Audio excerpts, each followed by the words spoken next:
Félicitations! Si tu es venu regarder cette vidéo, c'est que tu as décroché un poste. Donc je voudrais commencer en te disant félicitations.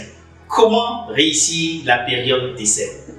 Aujourd'hui, je veux partager avec toi 7 conseils qui vont te permettre de réussir ta période d'essai. Écoute cette vidéo jusqu'à la fin parce qu'une période d'essai est unique. Et pendant cette période d'essai, beaucoup de choses vont se passer. Donc tu as besoin de pouvoir réussir cela.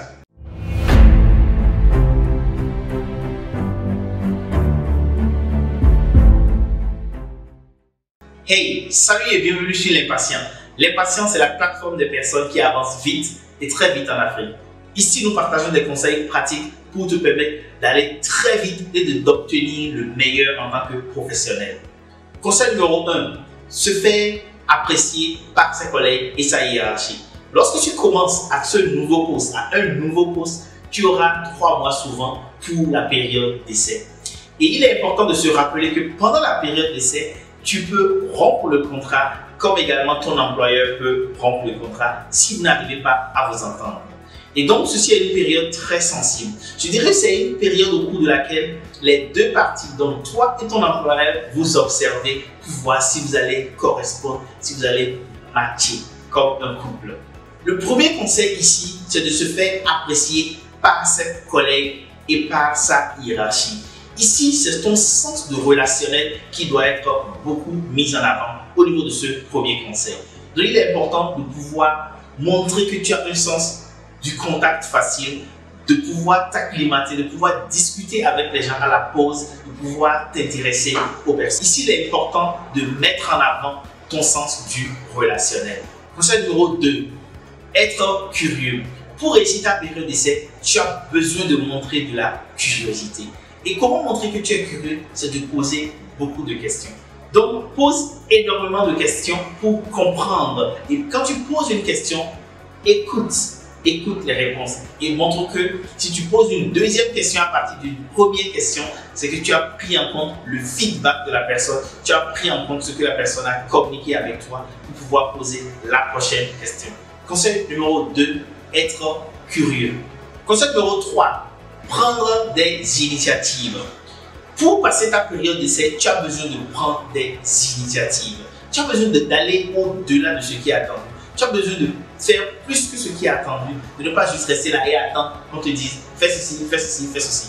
On a besoin de voir que tu es une personne qui a le sens de l'initiative. On a besoin de voir au cours de la période d'essai que tu es une personne qui peut aller faire des choses sans qu'on lui donne des instructions comme un enfant de l'école primaire du genre A ici, B ici, C ici.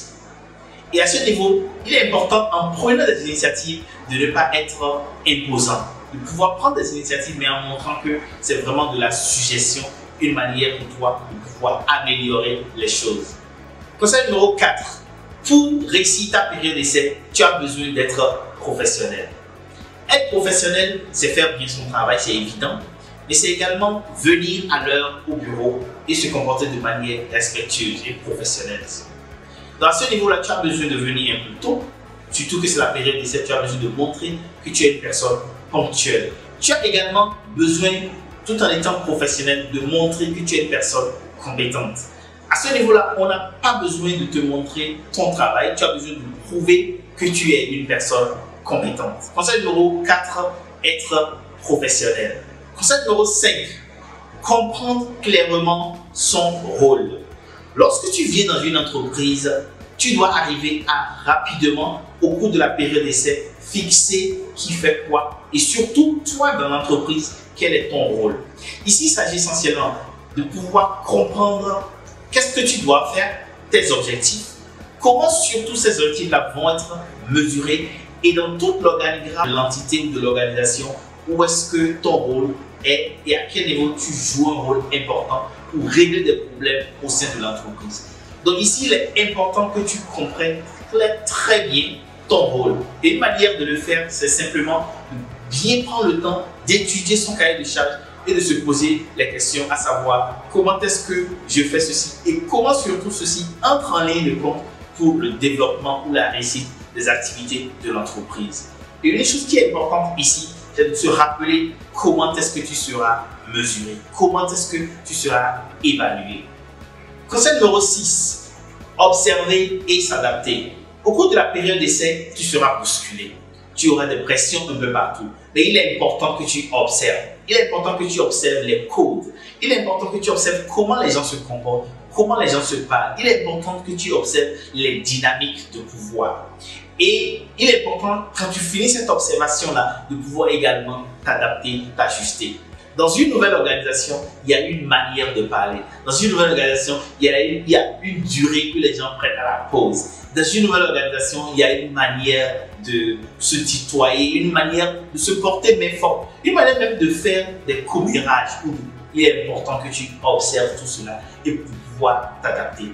Ne sois pas une personne qui vient et qui veut changer le monde entier d'un coup de baguette magique. Et lorsque je parle de s'adapter, il s'agit essentiellement ici de se rendre compte de ce qu'on appelle la culture d'entreprise, la culture de cette entreprise-là. Et la culture de l'entreprise dans laquelle tu viens d'arriver est forcément différente de la culture de l'entreprise que tu as quittée. Et dans la culture de l'entreprise aussi dans laquelle tu iras après. Donc il est important de pouvoir t'adapter, de pouvoir comprendre cette culture d'entreprise-là et surtout de pouvoir t'adapter. Conseil numéro 7. Se rendre indispensable. Oui, la période d'essai est une période de test. On a besoin de savoir que tu es une personne indispensable. Et comment devenir une personne indispensable? Deux choses. Pour devenir une personne indispensable, c'est de montrer que ton travail fait des économies à l'entreprise ou apporte de l'argent à l'entreprise. Ça, c'est le premier point. Et le deuxième point, c'est de montrer que tu apportes de la bonne humeur. C'est-à-dire que ta présence dans l'entreprise n'est pas source de friction, n'est pas source de colère, n'est pas source d'anxiété. Donc, si tu arrives à montrer que tu apportes de la valeur, que tu apportes de l'argent, que tu fais de l'économie à l'entreprise, et secondo, que tu apportes de la bonne humeur, je pense que tu te serais montré indispensable. Voilà 7 conseils sur comment réussir ta période d'essai. Qu'est-ce que tu penses de ces conseils-là? Dis-nous en commentaire, like cette vidéo si tu l'as trouvée utile et partage, car partager, c'est grandir ensemble. Si tu as besoin d'accompagnement, de penser à comment est-ce que tu obtiens la promotion au sein de l'entreprise, si tu as besoin de réfléchir sur comment est-ce que tu iras à l'international, surtout, nous sommes là pour t'accompagner. Je suis Marius Chabi, j'aide des professionnels compétents à aller à l'international, devenir manager et exceller. Merci.